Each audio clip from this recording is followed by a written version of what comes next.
Hello YouTube, my name is Octopus Joey, and welcome to the first Octopus Secondary. I guess what this will be is sort of a general discussion sort of thing. The reason that I'm making it is because I don't really upload all that frequently, I guess, so I think it would be a good idea to make something that's a little easier to make. It can just sort of be things like general gaming discussion, or discussion of my own videos, discussion of what's going on YouTube, just whatever. The main reason that I'm making it is because I'm not really uploading all that frequently, so I think it would be a good idea to make sort of a side series that's a little easier to make so that I can keep uploading content to my channel fairly frequently. The flash on this camera is still up from when I took a picture for the thumbnail. Cool. This shouldn't like slow down production of my Octopus Joey videos like my main videos or anything, but it's just supposed to be sort of a side series. So a few years ago, I made a video called the Spongebob and Heavy Iron series review. Basically what it was is SpongeBob Battle for Bikini Bottom, the Spongebob Movie video game, and the SpongeBob Truth or Square game for the Wii. And the reason I called it the SpongeBob and Heavy Iron series is because these three specific games were developed by Heavy Iron Studios, and they all use similar assets. Now, the video itself generally had pretty poor production value because I was pretty new at making YouTube videos at the time. Not really new to making YouTube videos, but making, like, game reviews at the time. Like, if you go back and watch it, you can see that the render quality was absolutely terrible because of the version of Sony Vegas I was using, plus it just didn't have a good computer at the time. And it was also very clear that I hadn't, like, practiced a lot of narrating or anything like that because I did, like, do some stuttering and stuff like that. And in general, I don't feel like I really talked about these games enough. Like, I feel like the reviews were just too simple, I guess. In addition to that, they were also very nostalgia-driven, especially my Battle for Bikini Bottom review and my Spongebob Movie Game review. I've hinted at, like, re-reviewing these games before, but I don't think I really need to make a whole nother video about any of them, except maybe Truth or Square. So in this discussion video, I'm just sort of going to talk about my review of SpongeBob Battle for Bikini Bottom and the SpongeBob Movie Game, and just sort of make whatever clarifications I need to. Did I hold that backwards? I think I did. This is the front of the cover. I guess starting with Battle for Bikini Bottom, the first part of the review that I want to talk about is that I said that the controls were perfect. I don't really stand by that anymore. I think the camera is a little awkward when you move it vertically. Like, it'll just sort of automatically pan vertically and you can't really control it that much. Like, it's useful for looking around, but you can't really get it to stay anywhere vertically other than where the game wants it to be. The jump is a little floaty, which isn't too bad. And the pointer that, like, indicates where you're gonna throw something when Patrick is, like, about to throw something, it can be a little annoying when there's, like, a lot of targets nearby and you want to throw it at one specific one. So no, I would not say that the controls are perfect. They are very good, I will give it that, but they're not, like, perfect. Sort of a weird comparison that I made in that video was comparing the grappling hook from Wind Waker to Sandy's grappling rope lasso thing, whatever you call it. I think what I was saying in that video was that Wind Waker's controls with the grappling hook should have been more like Sandy's rope. I think I was just sort of impressed with how fast Sandy's rope was. Like, there's a pointer, you press a button, and surprise, you're swinging. Whereas with Wind Waker, you have to, like, press the item button, look at the target, and then press the item button again, which feels kind of slow at some...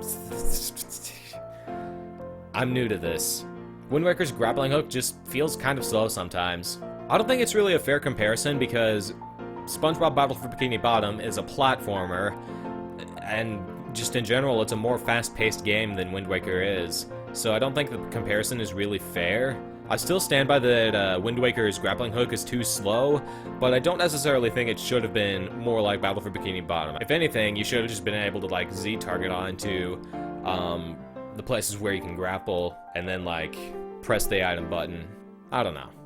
I think it's pretty safe to say that in general, Wind Waker controls better than SpongeBob Battle for Bikini Bottom does, if for no other reason than the camera is just so free, even vertically. I don't think I talked enough about SpongeBob Battle for Bikini Bottom's combat. Like I said in the video, the attacks feel very natural, and in general, killing a bunch of robots is just very satisfying. But at the same time, it can be pretty annoying when you have to kill robots in a specific way. Some examples being that one robot that like spawns dog robots that you have to like hit with the bubble bowl like 3 times. But the worst one definitely has to be the one that throws rockets at you from a distance. They can attack you from a distance repeatedly, especially if you're not looking at them, and a lot of times you can't even fight back unless you've already unlocked the cruise bubble. And even when you get the cruise bubble, you have to time it so that the rocket doesn't hit you first, which can cancel out your cruise bubble attack. I also didn't spend enough time talking about the graphics. The characters definitely were not made for 3D, but it's not really the worst transition I've seen into 3D either. I'd say some worse examples of transitions from 2D to 3D from a cartoon-based game would be Fairly Odd Parents, which I just talked about like a couple weeks ago. Maybe 1 week ago, I don't even remember. Family Guy, and also South Park.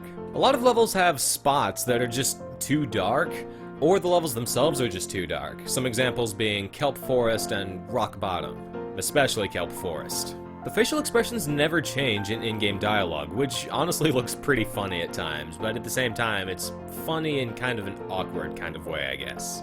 It's funny because of how effortless it looks. It's not a good thing. And that's one thing I have to give to Truth or Square. It does the facial expressions a lot better. Which makes sense because it's a much newer game. Other than these problems, I do think that this game looks as good as it possibly can for a 3D SpongeBob game. The quick warp is way more useful than I give it credit for.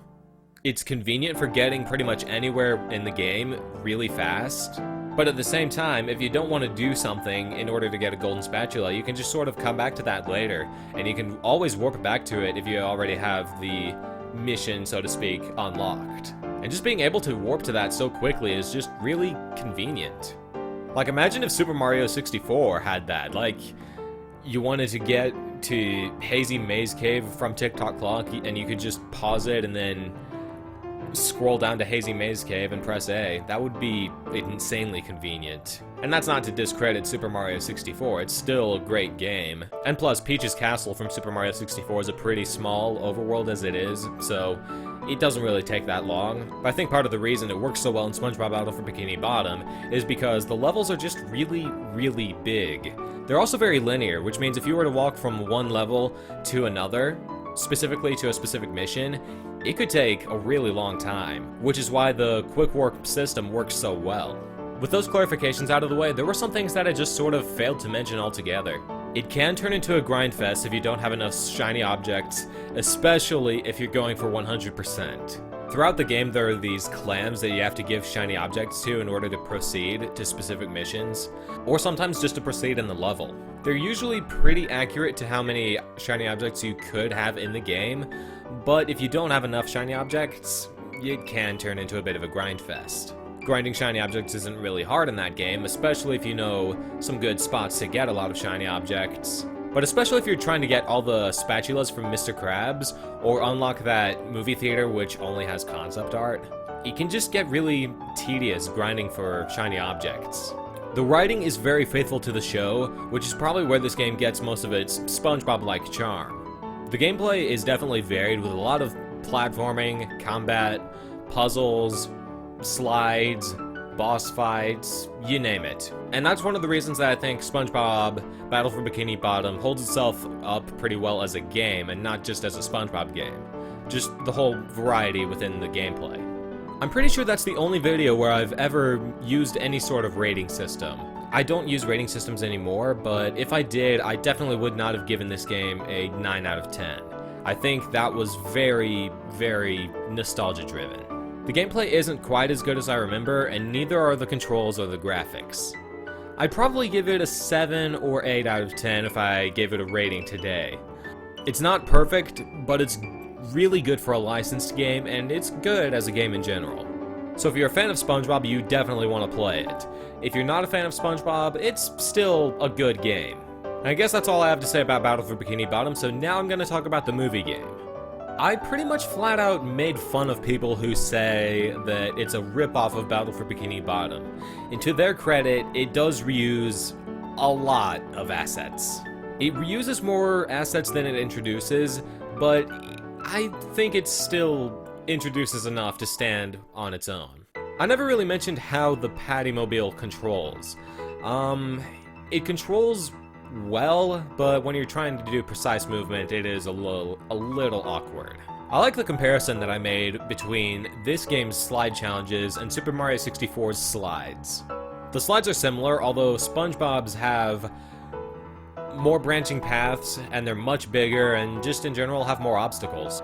I never really said why I don't like the combat challenges. They're too long, they're pretty unforgiving, like if you die you have to start all over, and there just isn't a lot of variety with them.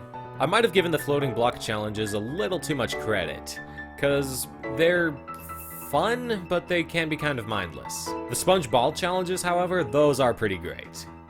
I said that it was like SpongeBob Battle for Bikini Bottom, but more challenging, but I didn't really explain why.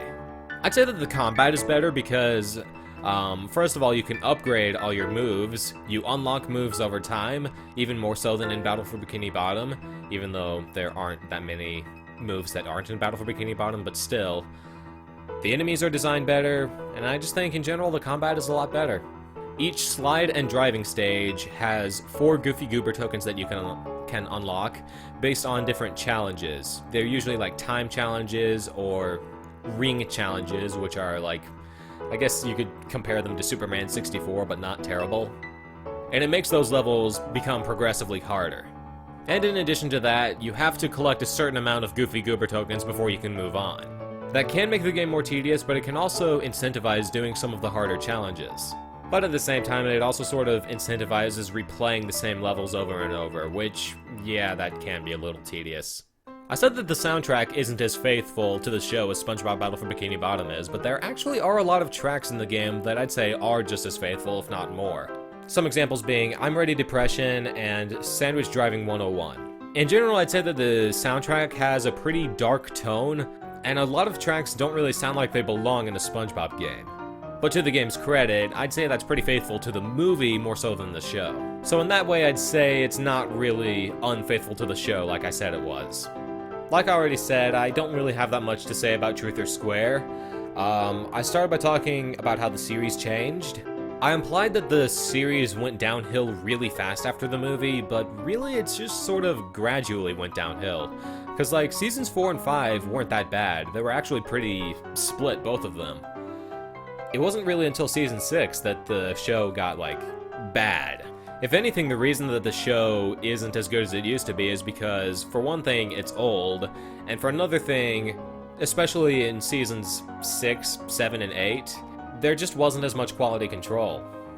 And now, even in newer seasons, because the series is so old, it's really hard to keep a series that old original, even at all. I said that the Truth or Square episode wasn't that bad. Haha, I was wrong about that. It's watchable, but it has a lot of filler, and just in general, it's just not really well written at all. And the fact that it was a big 10th anniversary special thing just makes it worse. I've only played the Truth or Square game once, and I only really bought it for the sake of the video, because I knew it was made by Heavy Iron Studios. I haven't really played it recently enough to comment on the game itself now, nor have I really played it enough in general. Like, I've played through Battle for Bikini Bottom and the movie game several times, but I've only played through the Truth or Square game once, and that was, like, over 3 years ago, I think. I don't think it was quite 3 years ago, actually, but it was a while ago. That's why I will probably re-review the Truth or Square game sometime, but I'm not going to talk about it in this video. As for the other two games, Battle for Bikini Bottom and the movie game, I probably won't re-review, although I may occasionally, like, compare them to other games, like I already do in some of my videos. And, yeah, that is the very first Octopus Secondary. Let me know in the comments if I should make more of these, and if you do think I should make more of these, let me know what I should talk about. Like, I'm thinking about making one about the Nintendo Switch. I could make more clarifications to some older videos, or just anything. So let me know in the comments if you like this, and yeah, I guess that's it. My name is Octopus Joey. Bye.